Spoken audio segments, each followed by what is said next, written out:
Hello and welcome to the Helping Friendly podcast, where we are friendly. We try to help, whatever ways that we can, and we are a podcast. At least most days. Some That days last we are thing is just mostly true. Yes.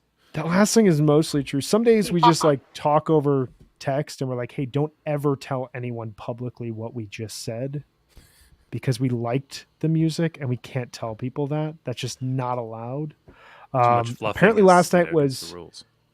too much fluffiness against the rules, even when they play a fluffing song in the middle of the second set. But we're going to get to that. We're so far away from the fluff head from last night. We have so much to talk about.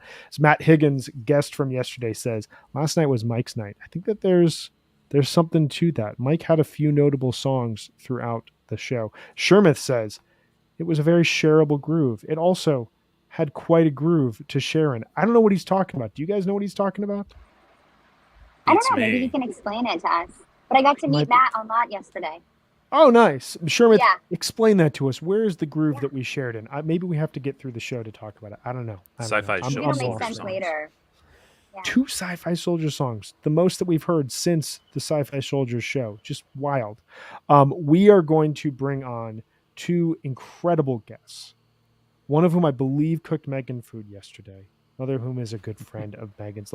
This is the Megan Mike's show in so many different ways. I'm really excited. We're going to bring them on here shortly. We've got a few points of business that we got to get through.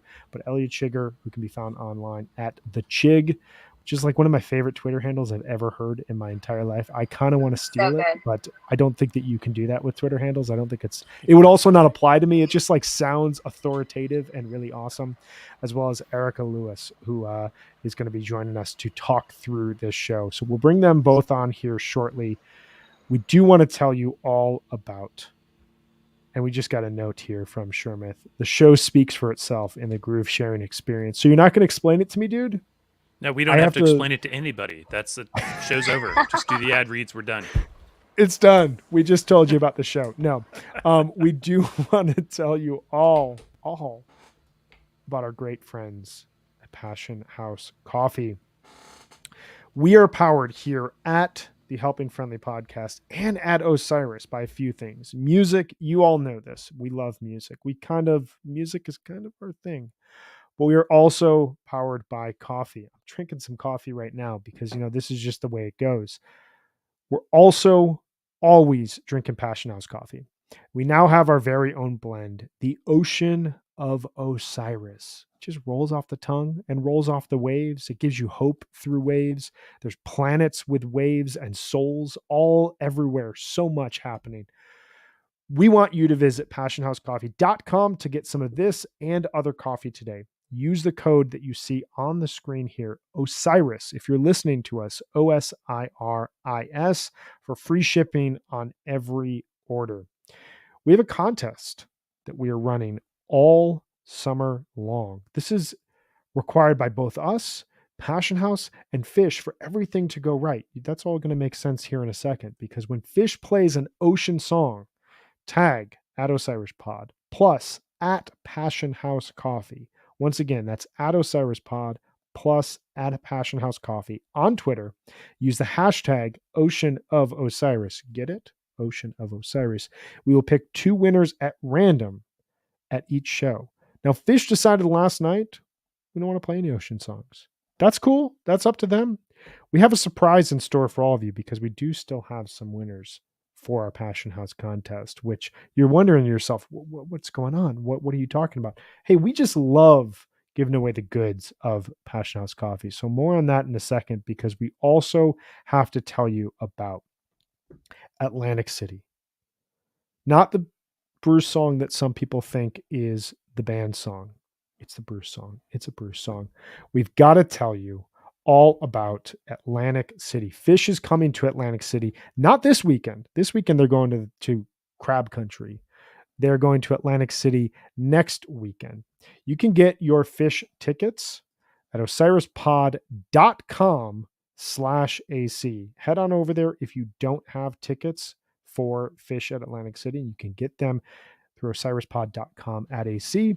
We have a full weekend of free events coming to you. I was Go going to ahead. say, aren't those free? Like, you need a ticket, but they're free. So just, right? Isn't that right? There's no excuse. You There's have to no come and say hi. excuse. Just Because do in the addition to thing, us having and then you tickets could show up. for the Fish shows on August 5th, 6th, and 7th, we also have a free weekend of events happening at the Anchor Rock Club on Saturday, August 6th from 2 to 4 p.m. We've got John Barber of the Disco Biscuits playing an acoustic set, which is so cool.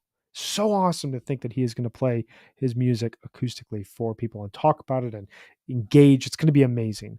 As well as on Sunday, August 7th, we are going to be doing an auction benefiting the water wheel. Both of those days, we're going to do a bit of an HFPod recap live for you all across the auction platform, Whatnot. And on Sunday, we'll be doing an auction benefiting the Water Wheel Foundation. We'll be discussing fish, we'll have special guests, and we'll be auctioning off fish vinyl, posters, shirts, and other hard to find memorabilia. So please join us for both of these events. We want to thank our sponsors, our wonderful sponsors at Tonewood Brewing. We'll have many, many, many of their amazing beers on tap.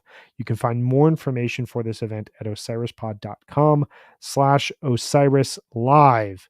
And all of this leads up to another incredible contest that we are running. We asked you all for your memories of Fish in Atlantic City. There have been some great shows from Fish in Atlantic City.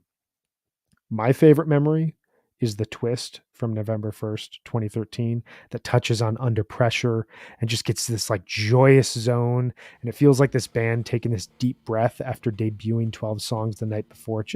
It's amazing. Really quick, Jonathan, do you have a favorite memory from Atlantic City, Fish?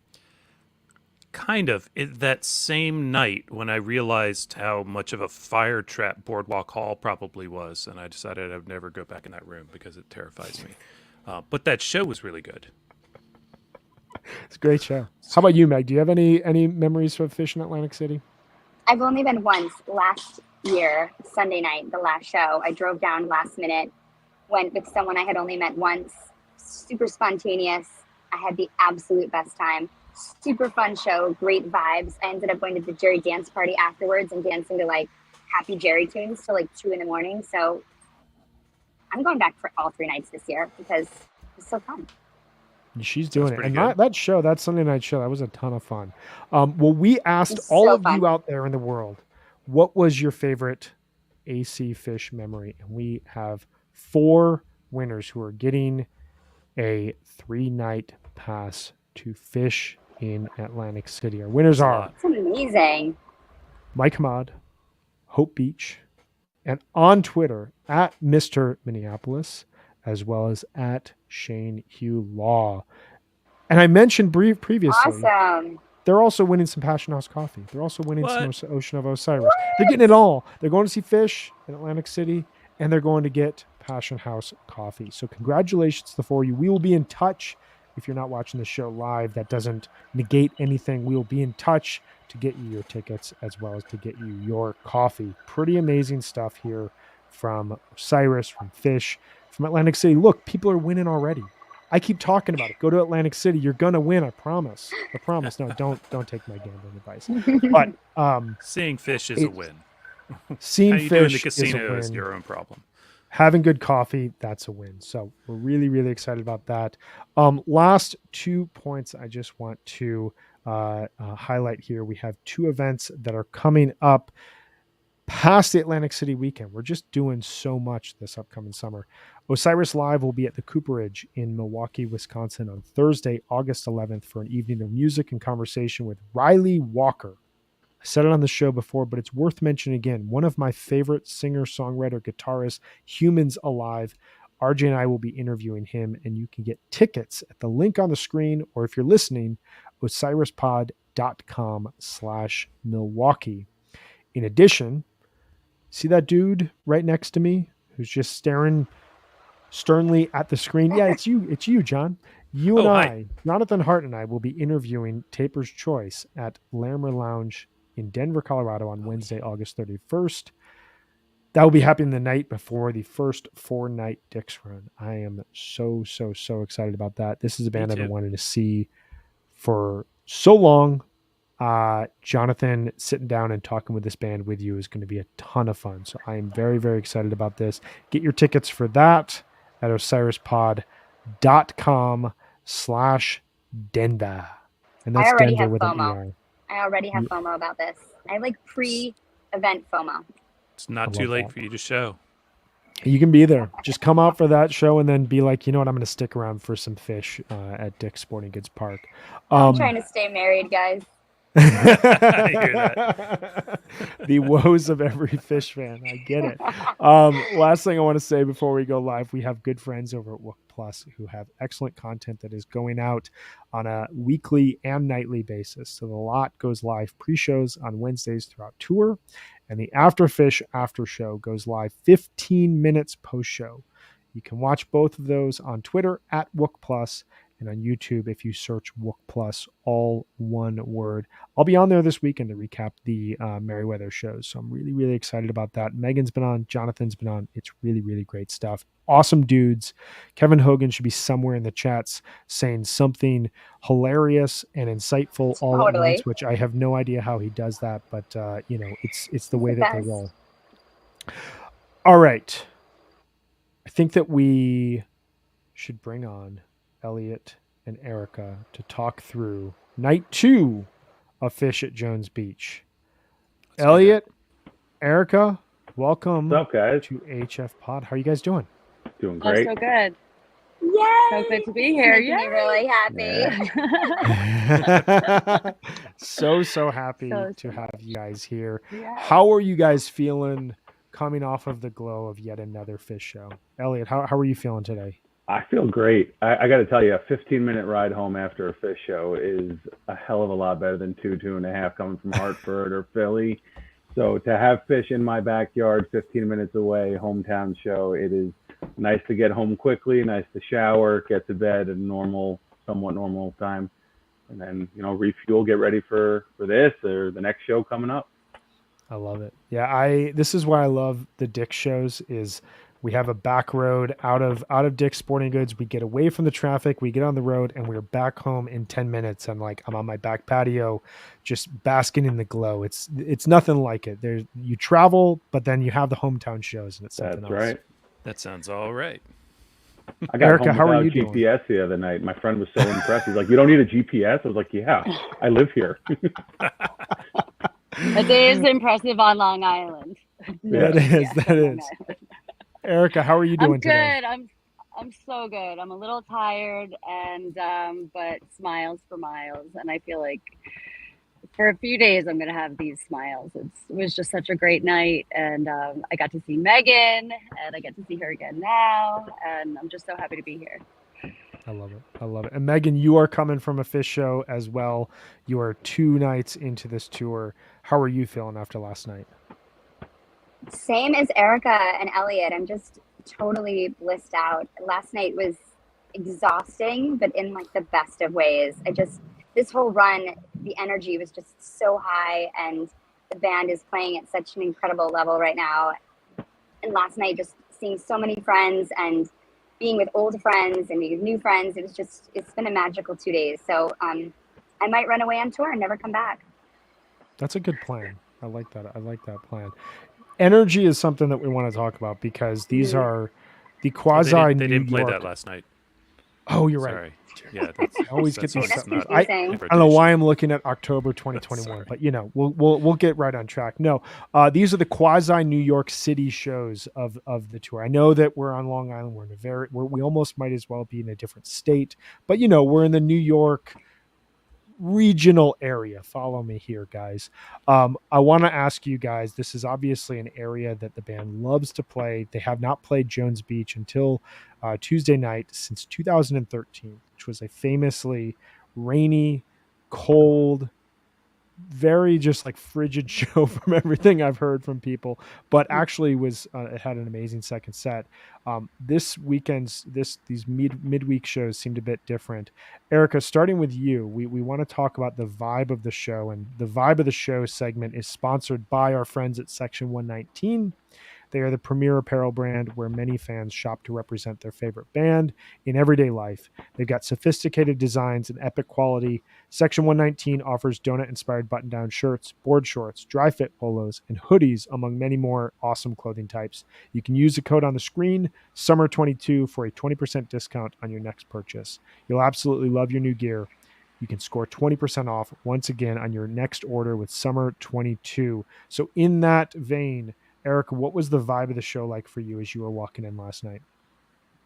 Oh my God. I just want to say I was at that show, and it was that 2013, and I've never done this before. I left. I was like, I don't care what they play. I was miserable. There was one warm place in the whole venue, and it was the girls' bathroom all the way in the top. And it was just, it was terrible. And we left. And it's not my favorite venue. I was not planning on going to Jones Beach. I was like, it has to be just the right thing. And I got a text like last week from a friend that said I have a pit ticket for Jones. And I was like, I guess I'm going to Jones Beach, because that's really the only scenario that I could have seen. I just don't like the outside. Great. The drive-in, it's pretty, but in the venue anywhere but pit really is not for me. It's a little too steep for me. But we parked and met up with friends, and 2 seconds later I was already in the show. I don't know, they had pit and they just wanted to get in. I found myself in so early. I ended up with a poster, which was also getting in early. And I don't know, just the vibe was just like, I've seen 2 shows already this summer, and I feel like the vibe was the same. Just everyone was just so happy, and everyone was so kind, and I just all goodness all around. Like even in pit with like the dance floor, like people get like freaked out about space. Like people would walk by, or like where we were sitting, they're like, "We're not taking your space. We're not. Don't worry." Like I don't know. It just seemed communal, and I don't know. People were just really grateful to be there. I for sure ended up coming also last minute. So it was just all good. We were with really good old friends, some newer friends, and right behind us were people that I've just seen on tour forever, for decades. So That's cool. It was great. It was just so good. I love that. How about you, Elliot? What was the vibe like for you going in? Vibe, like I said before, super homey. Not only for me, but being local. Getting there at 4 o'clock, setting up a great barbecue chill on lot. We had the fake AstroTurf down, so everyone was just chilling with their feet in the grass. And coming off of Hartford and Man, which were just offensively hot, and like being able to not sweat your butt off and actually not be afraid of the sun and not have dust kicking up or gravel kicking up, because it's actually a well-kept parking lot.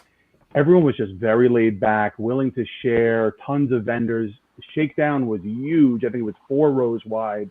The cops have become much more laid back. I don't know what the story is with the venue, if it's still considered state-owned, because he still had state troopers on the lot, but like there are balloons all around them. There are vendors. You used to not be able to walk around with a beer without getting hassled by a cop. So now that the venue's not dry anymore, it's just become much more like just like a backyard chill.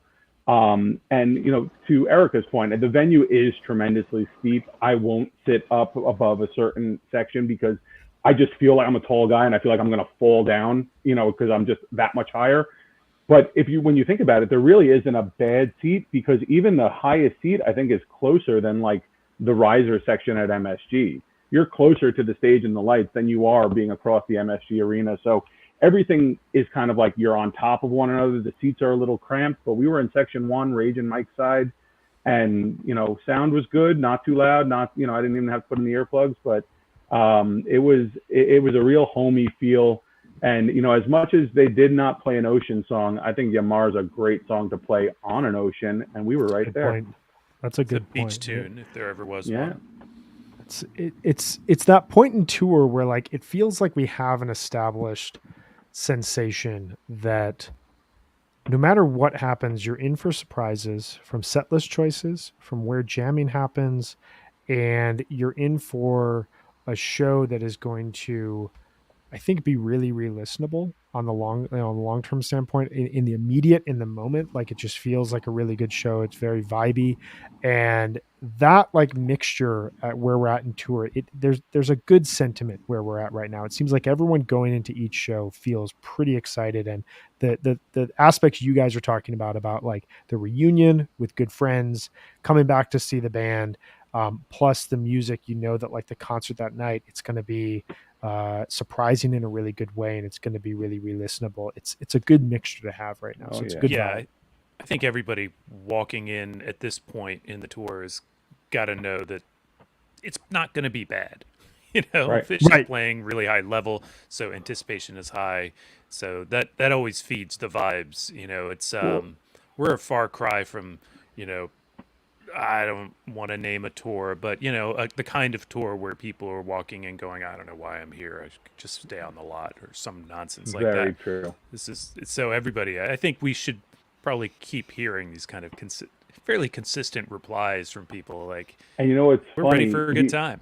There was a Subway Series going on, right? Mets versus Yankees last night and the night Yeah. before. So like the parking lot, I got to say, was heavily Mets fan. I happen to be a Yankee fan. I was tailgating with a bunch of Met fans, which is okay. And we put that all aside for Fish. And there were a lot of people who were like, you know what? I wasn't supposed to come tonight. I had tickets for the game, but I sold those and I came to Fish. I said, you know why? Because Fish, you can't lose at Fish. Your No, team can there lose it at is. baseball, and someone's going to be upset, but you're not going to walk out upset from a Fish show, except in 2013 when it rained like that. This is why I gave up sports. It's a good no, that's a really good point. When the Cubs were in the World Series in 2016, we had a 3-game losing streak in the middle of the World Series, and I just turned one game off and I turned on the Fish show because I had that same mindset. I was like, I'm going to get the same things I get from a baseball game where I have no idea what's going to happen. It's going to be nuances, but I can't lose. The concert's going to win no matter what. So I can't be sad at the end of this. Let's dive into it because another point, I was just looking at this. The last couple of shows, our debut year average for each show has really been markedly set in the mid 1990s. Last night's was 1997. It's interesting because the night before was 2000, but those Bethel shows, those were 94, 95 in terms of the average year of debut. The show that is the one outlier of the last 5 was Hartford, which was a 2005 year average. So like we're hearing the band do this really unique thing where they debut new songs, they're playing new songs, they're featuring new songs. But last night really felt like a classic set list in a lot of cases. And Brian, that really makes me want to go and dig up all my 2005 Fish tapes and hear what they sounded like then. it is an interesting thing that like 2005 is signified as it's just that average year there. This is an average. But yes. jumping into I saw a Trey show in 2005 that was not memorable, coming off of a very bad Cubs loss. But we don't have to go down that road. We're going to stay in the happy space here.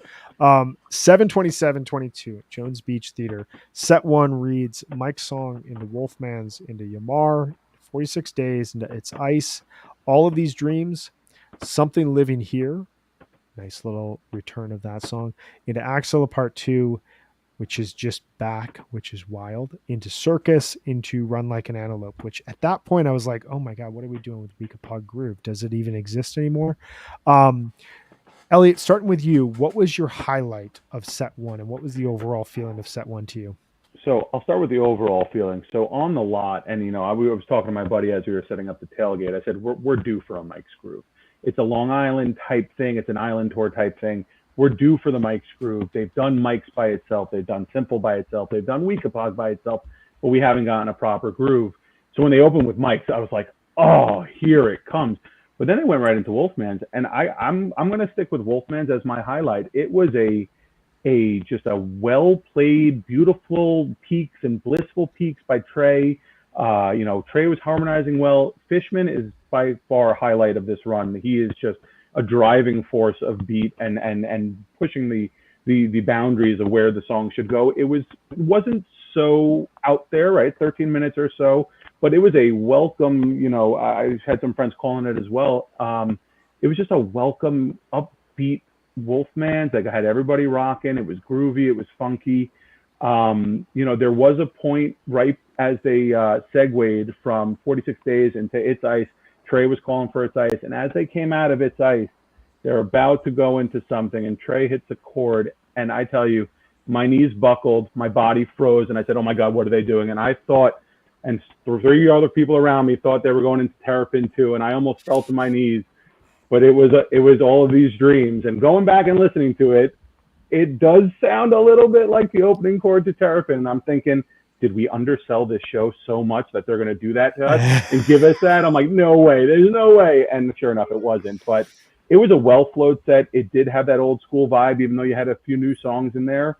You know, great way to end it. When they came with the Antelope, it was like, okay, set closer, set 2 Weekapog, or maybe an encore Weekapog, and more to follow on that. More to follow on that. That moment of like, wait, are they about to do this? Is always such a, that's like a very specific Fish moment. And even if they don't, like the fact that you get that is just, it's such a cool thing. My body took time to recover. Yeah, I had to pick myself up off the floor. You needed a ballad to be able to like deal with that moment. Oh, like for to sure. Just take a breath. Erica, what was your big highlight of set 1? I'm never good with picking one. There were so many moments, like that first note, right when they came out, I'm like, oh, this is it. This is gonna be the show. And I don't know, there were so many groovy, funky, kind of like 70s feels like throughout that first set. I always am hoping for a Yamar or something like that. And Axel, I've been waiting to hear that again, Axel too, for a very, very long time.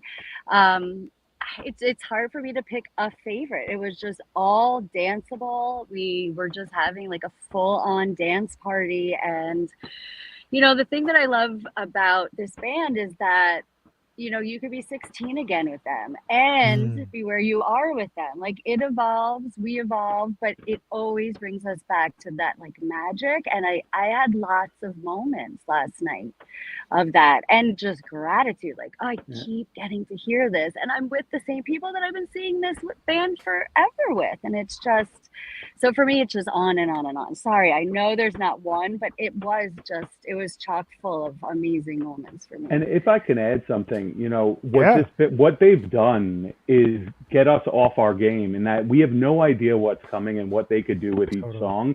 So like I got a note that I wrote in my, into my phone during Circus where I'm like, any song can go and they could take off with anything. So like anything gets played. 46 Days wasted no time and got like really down and dirty quickly. And then they transitioned out of it. And so it's like, okay, it wasn't that one. And then Circus. And I was like, Circus could do it. Trey's tone is like awesome and funky. And I'm like, who knows? And it keeps you guessing, which is, it's like being a kid again. You just don't know. You think after hundreds of shows, you see, I know exactly what they're going to do. I know what this song is going to sound like, but we don't. And that's great. I know exactly what you're talking about. And I think that it's something they seem to have cracked open last year. It felt in the fall tour that it was super disorienting to see a Fish show. And I saw 2 shows back to back where Slave to the Traffic Light was smack in the middle of the first set coming out of jams. Slave to the Traffic Light, like I'm not one for every song has to have like a placement, but Slave to the Traffic Light at Encores last night, it's like the resolution moment. It's like Harry Hood. When you hear it, you become reflective on everything you've experienced that night and all the songs you heard, and you kind of, your memories start flashing back, but you also know instinctually, okay, the show's about to end. Like I got to start getting my stuff in order so I can get out of here and get home at a reasonable hour. Slave to the Traffic Light midway through the first set, you're like, what the hell is going on? Like I'm feeling feelings I should be feeling in 2 hours, but I'm feeling them now. And to your point, Elliot, like there's so many moments in these shows where like it could just take off, where they could play a song that has in past eras no business being played midway through the first set, and it's played here, and it throws you off your game in terms of what you expect. Megan, what was your big highlight? What were your big thoughts on the first set? I mean, what's amazing is thinking about what you were just saying, both of you, is that even though they're changing up the set list game so much, you get shows like last night where the flow and consistency and kind of the whole vibe of the set is so complete. I felt like the whole show just flowed so perfectly. About 3 songs in, I was like, is this going to be a show of all of my favorite songs? And then even the songs that like weren't my favorite were like the perfect song for that moment. It was just, I felt like it was just such an amazing show. And my highlights were definitely Axela Part 2, because always give me that song. that energy is just so electric, and it was just so fun. I was in a really cool spot. I was actually on the dock, which is like on the water basically. So I was surrounded by water, and I could kind of all the way on Mike's side, and I could look up and see the whole entire venue and everybody's Wow. hands in the air and like the white lights, and it was just like to be sitting there and seeing that many people like emoting positive energy is just electric. So I loved Axel Part 2. And then I felt The Antelope was like one of my highlights, which is not really usually my favorite song. But it was so cool how Fishman was doing those like funky, weird effects in the intro. They've just been doing this to all these old songs like Gin and Antelope. It's just so fun to hear them kind of like contemporize? What's that word? Updated. Update. You know what I mean. Make it, modernize it, change it Synonym up. for. Can you tell I've been at fish shows for 2 days? I'm like a little bit brain dead. No, good point, Maggie, with that effects pad. I mean, I didn't know who it was coming from at first because some of them sounded like laser beam water drops or something like that. But I realized it was Fishman because you started getting all these things. It was very cool, that effect pad. Added something to it. There's even beyond Fishman, like there was a point, I think it was the night before, I think it might have been during the leaves, where my wife and I were watching the show and she was like, who is making those sounds? And I had to like listen closely. It was this very weird, like it almost sounded like a vocoder. And I finally realized just like they zoomed in on Mike and he was the one playing it. Like they all have these toys that are up Yeah. on stage now that they're incorporating into these jams and into moments like the intro to Antelope. One thing I want to just note here from the comments before I get your highlight, Jonathan, this is a really, really cool remark that we need to highlight here from Nick Hazard. Anecdote to share with the community. Last night was my first show for my aunt and cousin since my uncle Mike passed away from COVID last year. He was a lifelong Dead and Fish fan and a Long Islander. And the follow up here is it was amazing how the universe delivered them a show long Mike's groove in Mike's memory. That's amazing. That Wow, is that's like, beautiful. yeah, thank you for sharing that, Nick. Our thoughts are with you, with your family. So glad you not only got to share in that show with your family, but also that you had something as like just symbolic and like, and just like bigger than this world connection piece through music. That's amazing stuff. I love when that happens. And that's awesome. Jonathan, what was your big highlight from the first set? I got to follow that. Um, sorry. Um, yeah, I think it's Wolfman's, but I feel like the set really does hang together. I'm kind of almost with Erica here in that it kind of Wolfman's probably has the jam of the set, but I think the flow of this set is really the highlight. Is really the thing that stands out the most, even through the slowdown, if you will, of all of these dreams. Something living here is dope, and I really want them to jam on it. But I also feel that about Don't Doubt Me. Getting ahead. So yeah, I think it's just a all around well shaped set, and so I don't have a singular highlight. I think I'm gonna take the cop out because I'm right there with you guys as well. Like this was a really well constructed, great flowing set over here. I think musically, I'll go back to the Wolfman's the most. That just got like what you said, Elliot. The ability for the band, and it happened again in 46 Days.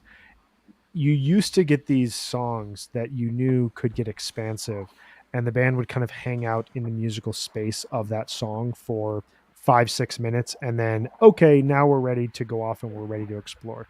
Thinking like 2014 to 2016 type of Fish, but even like at the Baker's Dozen, you'd get that where like you wouldn't know that a song was jamming until like 6-7 minutes in. Mm-hmm. Wolfman's just out of nowhere changes keys, gets breezy. It doesn't sound like Wolfman's anymore. Like they could be playing any song. My wife went to do something with our kids when they were playing Wolfman's, and she comes back and she was like, what song is this now? And like that's happening 2 songs into the show. It's a sentiment we didn't get a lot. But I'd also say Something Living Here. My friend was there early enough for sound check and was sending me videos of it, and we kept going back and forth. I was like, are they jamming out party time? Like, what's going on here? It just sounded like this like kind of funk groove. And then when it started, he was like, oh my God, this was the sound check. And it has this like, that song should open a second set. That's all I'm going to say. That should open a second set. It was great stuff. Anyone have any lingering thoughts about set one before we move ahead? They should have played Hydrogen. They played Hydrogen. I was in the thinking middle about of you, It's Jonathan. Ice.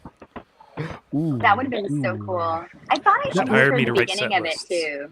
They really should. You and Brian could be like the tag team set list construction people. No, I thought they were going to play it too. It sounded like they were going to, and then nope. Nope. It would have been interesting. It'd be cool to hear the like Mike's Hydrogen somewhere in the show, and then Weekapog to end the show. That's the way that they take this one step further. But we got something special. Next we time. do time. need to Next time. next time. We They do put- need they to got the do idea. our. They did. They hear us. They listen. We need to do our set break segment here, where we take a pause. We go grab a beer, go grab a water. We go, kind of just revive ourselves before whatever happens in set two. And our set break sponsor is brought to us by Sunset Lake CBD, whose line of smokable hemp products are for the deadhead or the young fish fan searching for a mellow body high. Smoking CBD has all the benefits of high THC cannabis without the paranoia or the anxious side effects. There's 9 different strains from this year's harvest, so there's something for everyone. Hawaiian Haze is awesome for an outdoor show like Jones Beach. Cherry Abacus is best for the end of the night. All the flowers grown, cured, and trimmed by Sunset Lake CBD farmers. Even better, Sunset Lake CBD's farm-to-table approach gets you great pricing on premium CBD flower by shipping it directly from their farm to your door. You can check them out today at sunsetlakecbd.com and use the coupon code HFPod for 20% off all of their products. Elliot, starting with you. What is your set break routine, and what did you do last night? All right, so I have 2 answers because it depends on whether my wife came to the show with me or not. Elliot by himself is very different than Elliot with his wife. So we all are. Nobody I else get is it. like Right. that, I'm sure. So when the wife is with me, and now mind you, she's been to 80 some odd shows, so she's right there behind me. She's usually towards the end of the set going to the bathroom, doing her water refill, so that come set break, she doesn't have to go anywhere. She sits, she's my anchor. I know how to get back to her. I go out. I went down into the orchestra to see some friends last night, even though security was like, oh, you don't have a ticket. I said, you'll see me the whole time. Don't worry. And I saw a bunch of people, hung out with some old friends, then went out, refilled my water, walked around just to walk around because, again, home show, you're going to see some great faces. But always, come back, check on the wife, see if she's doing all right. A lot of people around her started talking to her, so they were all keeping her engaged. When the wife's not there, it's more the same. I just don't come back to my seat until lights, just before lights go down. Usually, I will not stand on the line to go to the bathroom, so I'll find a time during first or second set to go relieve myself. But just meeting up with friends because like you go into the show with 30 people, but we're all scattered around, so we try and just run into each other and hang out, talk expectations for set opener and that kind of stuff. Love it. Yeah, it's a vibe sometimes at set break where you just kind of take that stroll and you see some people, you get into some conversations. Erica, how about you? What is your set break routine, and how did you handle it last night? I usually stay put unless there's someone very special that I need to find. Last night it was Megan, and we actually met up, and that's what's nice. Actually, I like about, I guess it's not my least favorite venue now to be with the pit and be, and it's like you could find people easily. I ran into a bunch of people, unless you're visiting from California and I'm only going to see you at set break, I will make the trek around MSG and try to find you. So usually I'm just sitting and recovering and resting for the next, whatever dance party is going to ensue in second set. But I did meet up with Megan last night. I got super hydrated and brought tons of water back. And right when the lights went out and got back to where we were. And I did see you for 1 second, Megan, right when the lights went out. But You the crowd did? started to roar. So Oh, yeah. that's awesome. I was looking for you. I didn't see you. It was so fun. Eric and I met up with our other friend, Mike, and the three of us used to see shows together in 97. And so, and other years in the 90s, but 97 we saw a lot together. And it was so fun to like have the three of us in this big group sweaty hug and just recognize we've been seeing this band together for 25 years and how awesome it is. So that was a special moment for me. Thanks for leaving your spot. That was my first show. I went with him. He's my friend from Sleepaway Camp too. So it's just like full circle. And again, that's just why I love this band. Yeah. Sleepaway Camp was my entrance to Phish as well. It's a very fitting way to do it. But it's funny, Elliot. Your routine is what I wish I could just go and explore and come back right when I need to. I know that I'm going to come back after the lights are down, and I'm going to come back to like I don't know where my seat is, so I just like sit down in my place. You come to me if you want to hang out, type of thing. But you've got the right vibe. I like that. You just wander, hang out. That's it. Last night I strolled in and literally set my water down and the lights went down and I was like, nailed it. Nice. Somewhat of an expert you are. Yeah. I've done it a few times. So proud of myself for doing something I've done a million times before. Well, let's dive into set 2 here. So they come back out. They always do. They always come back out for a second set. You know what's going to happen.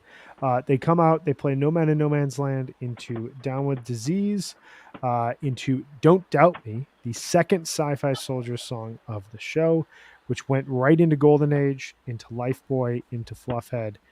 And then we finally closed the chapter on this big, long, sprawling Mike's Groove before coming out and closing out the encore with Slave to the Traffic Light. Erica, starting with you, what was your highlight of the second set encore? And it's okay if it was the entire thing. It probably was the entire thing, but I can't. Yes. I mean, I don't know. I just also, post-COVID or even post, breakup, just any show that we get to see is gravy. Like it is the icing on the cake. And I don't know, I could go on and on, but I know that's another show. But I think it was the Don't Doubt Me into Golden Age. I kept thinking they were going to play it a little bit in Bethel, a little bit in Hartford. I'm like, I feel like they just want to play it, and I really wanted to hear it. And then I always want to hear 46 Days. So those, I guess, I don't have one again. But again, it was just like 70s kind of funky, very danceable, groovy. And my husband, who is more of a deadhead, more into reggae, he's been to tons of shows accidentally because of me. He appreciates them. He loves them. He's like, I know I'm not the fan, but he's like, I don't know. I feel like this is like the set, like 77 for the Dead. Like people are going to look back on these years of Phish and just be like, they were just on their game. And he doesn't dance much, but he's like, when they're in the pocket, I will dance. And he was definitely grooving last night. So I feel like, a lot of people were feeling all of that. Definitely I like that. The accidental Phish fan. That's great. Sounds like a really good book about like someone's significant other who's like, I don't know why I've seen 150 Phish shows, but like my partner just dragged me to all of them. Been Phish adjacent for so long. Right. I think you bring up a really good point. I'm curious, Elliot and Megan, you guys were in the venue, what your thoughts were on this. Like last night, more than almost any other show on this tour, it felt like the second set, rather than having like a distinct moment that I'm going to go back to, like the Leaves from the night before, or like the Wave of Hope from Hartford, so on and so forth. It felt like the whole set had this like thematic arc to it that was just grooving and it was danceable and it was upbeat. Elliot, do you have any thoughts on that, or do you have I tend to agree with that, because when coming out of it, I was like, okay, I was taking notes and said, No Man's is actually growing legs, it's going somewhere, but then Fishman was just rocking, and it goes into a really nice disease. Now, I can't compare it to the Bangor disease, but it was a well-played disease. And then at one point, like, Trey was trying to call for something. The band wouldn't let him out, which I love. Like, Fishman and Page, like, would not let him transition. Then when they went into Don't Doubt Me, not only did I have a sticker that I put on my hat before leaving the house yesterday, because some dude at Hartford, I brought my kid to Hartford, my 4.5-year-old daughter, and we had a whole lawn chill with a bunch of other families. And at one point I brought her down to the pavilion, and some guy just hands me a Don't Doubt Me sticker. I really hadn't even known what the song sounded like. But then I realized I'm wearing a hat with a sticker on it as they're playing it. I think they were collectively, I think, working towards Weekapog. I think they knew they were going to end with Weekapog. So I kind of feel like that rounded out the set, that they knew they were working towards something. So agreed. There wasn't, originally I was going to say, oh, Golden Age was my highlight. But then I went back and I listened and I backed it up. I'm like, I think it's the Don't Doubt Me into Golden Age with that seamless, like true arrow going right into it. I think that would be my highlight. But really, the No Man's was fiery, the Down with Disease was special, and then just the way they finished it out, they could have ended on Fluffhead. They could have ended on Weekapog, right. But they threw the Fluffhead in. To, it was great. I was calling for a Lizards encore. My buddy's like, what about Weekapog? And I'm like, I don't know. This show didn't really feel like a groove because they stopped and started. They had finishes to songs. Maybe they'll save it for another night. But then sure enough, we get attended, and it was slow. It was funky. It was really like well spaced out, like they had been planning to play it. Yeah, I thought it was a cool way to close off the Mike's groove in the sense of like both like the symmetrical. You're getting one set is Mike's song, the last set is the groove part, but also like it was a nice like 9-minute long jam that like kind of went a little bit of places. Russ Tab here said the jams felt a little deeper last night than the Segway Fest from earlier in the tour. I think that I agree with that. Like No Man and No Man's Land, Disease, like they didn't go as far as they have in previous versions this year. You mentioned Banger. No Man had an almost 30-minute version from MSG, but they got to a place where like they were clearly exploring new territory before going into a new song. Megan, what about you? You are last night to me feels like one of your shows in terms of just like the groove nature of it. Did you have a big highlight as second set? It's funny, as I was looking back at the set list this morning, I was thinking the same kind of thing, like what was my favorite? Oh, I love No Man. I love Down with Disease. And I was like, oh, the first half of that set was so good. And I was like, wait, so was the second half. Like I thought the whole set was just tremendous. And it was like one long dance party for me. Like I left the show, I actually had no idea what was played really. I was just like, I just danced so hard that I really was just lost in the moment of the music. And of course, I think that you're all right that transition from Don't Doubt Me into Golden Age was just tremendous. And that song, it really hit in a fun way last night. And it was fun seeing everybody kind of like light up with these new songs. And I think that's what was so cool about the show too. It was this really great balance of like super old school Fish, but with new sounds and textures, and then new songs that just fit in perfect. I think they're really finding cool places to put these sci-fi soldier songs in a way that's like really successful. So I thought the whole set was tremendous. Yeah, that last point you made, I'd been wondering, like, is the Howling going to be the only song that really comes over? We got that one Knucklebone Broth Avenue. It seems we got I'm in Miami to close in the encore slot in Alabama. It really seems like they're starting to figure out ways to throw them in. And I thought last night, I feel like we're going to hear them more throughout the remainder of the tour because both of those versions were great. I'm right there with you guys. My personal moment that I will go back to and listen repeatedly was that Don't Doubt Me into Golden Age. I honestly thought the jam segment of Disease, when that went into Don't Doubt Me, when they came out of the song of Don't Doubt Me, I was like, we're going right back into whatever that jam was and we're going to hear the Disease lick again. But then like Trey he kind of forced it in a good way. Like it needed to go someplace and it just felt seamless into Golden Age. Jonathan, what about you? What was your big highlight? I think it's No Man. The whole set, of course, is great, and I have thoughts on it, and I'll share them here in a second. But they very quickly went out in No Man and No Man's Land, and I think it kind of goes to what we've been seeing all this time, all this tour, is that they are really ready to jam, hungry to jam. The songs themselves are less the thing than the jam. Russ Tab's comment that you had up earlier is that the jams felt a little deeper than the Seg Fests from early in tour.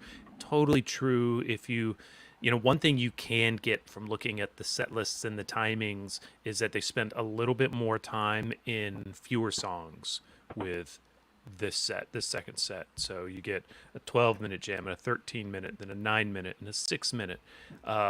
The pacing is outstanding. Don't Doubt Me is fire. I want that, but I want it longer. I want more. They didn't finish Down with Disease, so that's another interesting thing. Is Trey actually didn't push Didn't go back. the Yeah, reprise everybody's saying he out always and does onward. that. Right. Well, and he does a lot in the past few years, like a lot, but didn't hear. And nobody's really touched on the Life Boy. Oh my God, play that But at every y'all, show, please. there it Love is, Special. Pat Higgins. Life Boy was beautiful Mhm. and perfectly placed after the golden age, and I had no idea. I was completely surprised when they went to Fluffhead. I was like, "Are you kidding me at this hour?" And I and know, it was sure, getting late. yeah. It felt late for a Fluffhead. It didn't feel like the Yeah. show was over. But and somewhere in the early in the set, I was like, "Are they gonna play Weekapog, or are we gonna get one where they play it like tomorrow or Friday or something?" Which would have been fine. But yeah, cool set. No Men is my highlight. Everything else is really great too. The Weekapog too was just like that feeling of resolution, just like the perfect blissy peak. Like it was just a great Weekapog. That was a really fun moment. I've said this before, but like there was, you got this last night as well on the webcast. One of my favorite videos of Fish is on YouTube is them playing Weekapog Groove on March 31st, 1992 in Columbia, Missouri. And the way that the camera is filmed, like when they just get into the song part of Weekapog Groove, the crowd is like moving as one piece. And it's like a very singular type of dancing that only happens at Fish shows. Some people insult us for this, but like I personally love it. We all move in a very unique way that looks like a Fish show.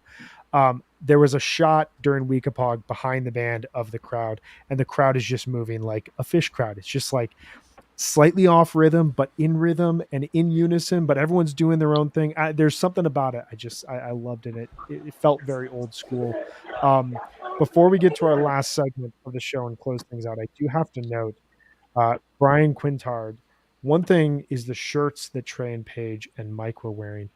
Someone tweeted out last night that I think you sent it to the group that Fish at everyone MSG rated. sent Yes. this tweet. That It everyone looked like they all rated. rated Paige's closet. Totally. I think last night was the best dressed Fish show I've ever seen. Everyone looked hip. Everyone looked cool. It was great. I need to look back. And then there was John I could just Fishman. see that they were wearing patterns, but I couldn't really see much. I've got to look back. Trey's shirt was $295. Someone in Oh, I front of me love when they found do it. that. Oh my gosh. Fish My fashion, buddy he's Dave amazing. said it. My buddy Dave texted me and said it looks like Trey is wearing a Matisse. Yep.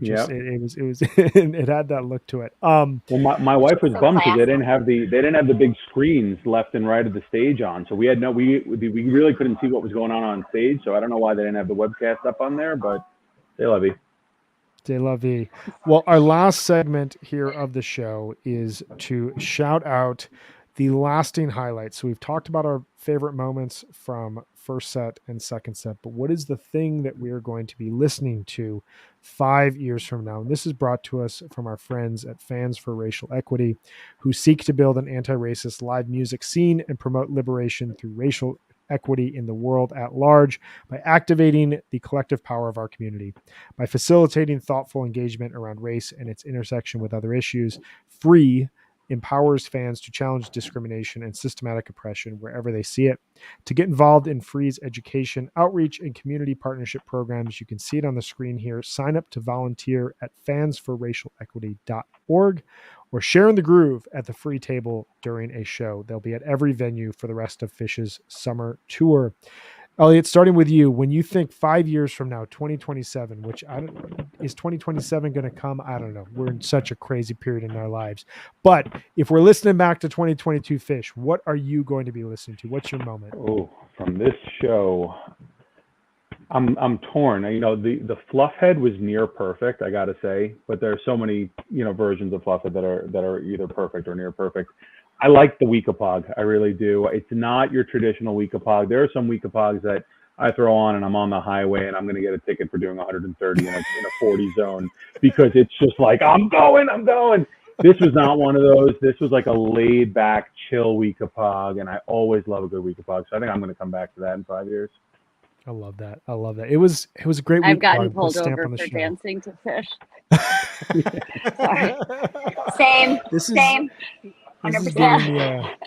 giving me an idea for a mini season when we're in between tours where we can all share our driving ticketing stories based on Oh, Fish yeah. Jam specifically. Yeah, we Erica, could do. What is what that one was where they all get in and they like car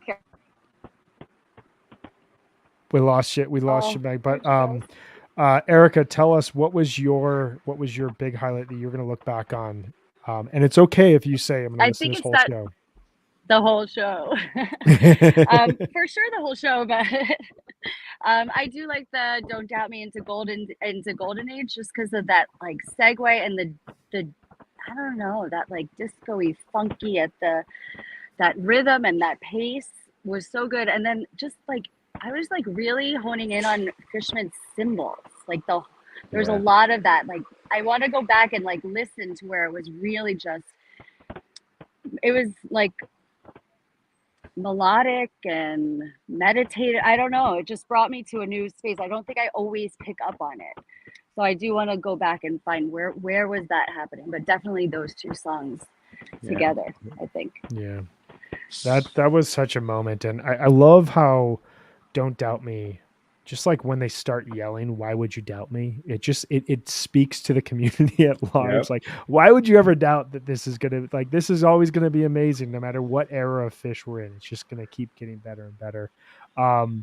I think both of what you guys said was great. I think the only thing I would say is I'll probably will go back and listen to this Wolfman's the most. It just got to Yeah. that brizzy, airy space, and to know that it happened second song of the show is really going to just like it's going to impact me long term. So absolutely loved all of this stuff. It was a really good show, and I'm so glad you guys both got to enjoy it and you both got to Yeah. share with us here. Thanks for having us. This We're is so awesome. good. And yeah, and I just just listening to you guys, I've only recently discovered you through Megan, but I just love how you guys break things down, and I listen to things in a different way because of this show. So I just thanks for putting this out there, and it's all just about the love of the band and how amazing they are. So Yeah, I'm just I've been fun listening for a while. I used to send you guys quick hits during the Baker's Dozen. I was, from inside recording, what the donut flavor was. So I love Yeah. HFPod. You guys have been great. I was telling Megan on Lot yesterday about all those early podcasts on the Osiris Network that like some are no longer around, but like I was listening to those before they even got pulled into Osiris, and then it's just like this happy family. So it's awesome to hear you guys do it. Well, I appreciate both of you guys saying that. Thank you so much. And thank you guys for coming on. You guys are both welcome back anytime. Just let us know when Awesome. you're going to shows and we'll have you on. Sounds good. Oh, I'll that'd be be going amazing. to Toronto, Thank so you. I'm going as far from home as I can this tour to go to Toronto. So maybe you're doing the Toronto show. Oh I man, let's am. get in touch about that. That'll be Oh awesome. yeah, for sure. Right on. Well, you guys, Elliot, Erica, have yourself a wonderful rest of your day. Get some rest. You too. Cooper, are you guys doing Raleigh and Merriweather, No. or are you guys done for a bit? I'm done for a bit until Sunday AC, and then Toronto. Then you'll be back. I don't Erica, know. Yeah. how about you? I don't know. I wasn't even supposed to go to Jones, and as of right now, I have a hotel in AC. But I have little kids, so there's a lot of behind the scenes. Come on, more accidental fish shows. The grandparents can only handle so much, so they might need a break. But I got a 6-year-old and an 18-month-old. I'm right there with both of you guys, and you got to figure out the ways to get to these shows. So I understand. Yes. Shout out to the kids and the partners and the parents and anyone else who helps out to make this happen. It's right, an amazing amen. thing. For sure.